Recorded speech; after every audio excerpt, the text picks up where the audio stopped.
Reflect back on years ago, I used to think 30 days of riding was just that. I got 30 days in on them.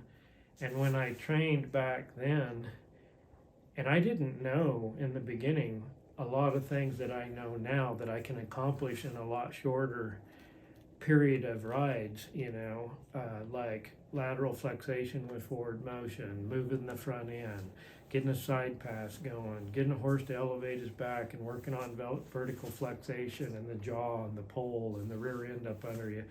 Way back years ago, I didn't savvy a lot of those things. I just got on and rode, and I did 30 some days, and I exposed them to a lot of things outside. But back then, because I always felt like I was against the clock, I thought that I had to get on these horses practically the very first day they showed up on the place, or I just wasn't very handy. I wasn't much of a cowboy or a colt starter. And so, by gosh, we had to get in the middle of them just right away.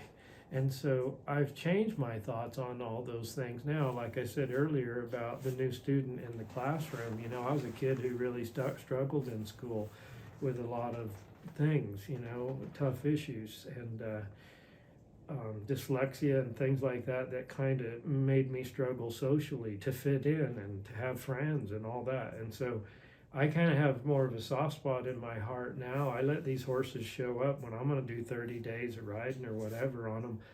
Like I said earlier, I bring them in, I let them settle in, I let them get relaxed, and I don't get nerved up or worried about it because I know what I can do. If I get that horse relaxed and calm on down the road, I'm going to pass all those guys that just started, like Bill Oliver used to be when I was 20 years old, just climbing in the middle of them. And I'm sticky and punchy and I can ride them, and I'm just going to ride them through any kind of a storm. I now know at almost 60 years old that I can have those horses of mine doing much more in a shorter period of time. I will pass those guys that all got on that first day. That's why I say sometimes I see horses 30, 45, 60 days of ride and still got to cheek them around and grab your stirrup and swing in the middle of the saddle while they're moving their feet and hope that they don't bust in two on you, because nobody got all of this stuff relaxed and quiet and calm.